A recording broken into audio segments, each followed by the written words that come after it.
Hello, আসসালামু আলাইকুম। শখের সময় ফরিদপুর ইউটিউব চ্যানেল এবং ফেসবুক পেজ থেকে ছোট্ট একটা শর্ট ভিডিও নিয়ে চলে আসলাম। তো আজকে হচ্ছে আমার ব্রয়লার মুরগির বয়স 17 দিন। তো 17তম দিন সকালের আপডেট আপনাদের সাথে শেয়ার করব। তো ভিডিওটিকে স্কিপ না করে অবশ্যই শেষ পর্যন্ত দেখবেন এবং যারা ইউটিউব চ্যানেল থেকে দেখতেছেন অবশ্যই চ্যানেলটি সাবস্ক্রাইব করে দেবেন এবং যারা ফেসবুক পেজ থেকে দেখতেছেন অবশ্যই পেজটি ফলো দিয়ে সাথে থাকবেন। তো ভিডিওটি শুরু করা যাক। আপনারা দেখতে পাচ্ছেন আমার মুরগিগুলো কিন্তু মাশাআল্লাহ খুবই ভালো আছে এবং সুস্থ আছে। আসলে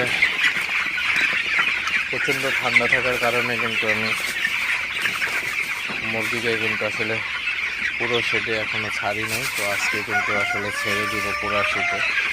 তো এখন আসলে প্রচুর ঠান্ডা, তো এই ঠান্ডার কারণে পুরো শেডে আসলে ছেড়ে দিলে কিন্তু মুরগির তাপমাত্রা ধরে রাখা আসলে কষ্টকর।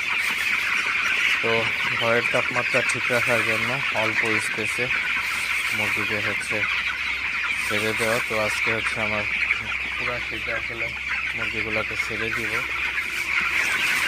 তো পুরা শেডে ছেড়ে দিব, তো তারপরে মুরগিগুলা কিন্তু একটু স্বস্তি পাবে, কারণ এখন স্পেসটা অনেক কম হয়ে গেছে। তো মুরগিগুলা বড় হয়ে গেছে। তো ঠান্ডার কারণে মুরগিকে ছাড়ি নাই এতদিন, তো আজকে ছেড়ে দেব। তো আর অবশ্যই মুরগিগুলাকে অবশ্যই বেশি বেশি তাড়াই দিতে হবে।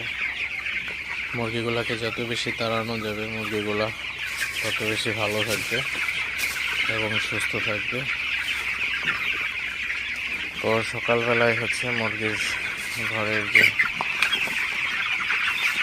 আসলে প্রচুর পরিমাণে বাতাস এখন, তো এই বাতাসের মধ্যে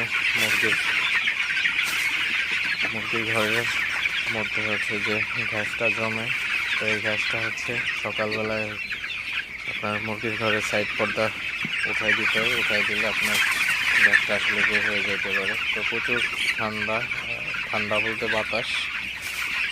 তো বাতাসের মধ্যে মুরগির ঘরের সাইড পর্দা খুলে রাখলে কিন্তু মুরগির ঠান্ডা লেগে যাবে। তো এদিকে আপনারা অবশ্যই খেয়াল রাখবেন। ঠান্ডার মধ্যে কিন্তু ঠান্ডা বাতাসে মুরগির ঠান্ডা লেগে যাবে।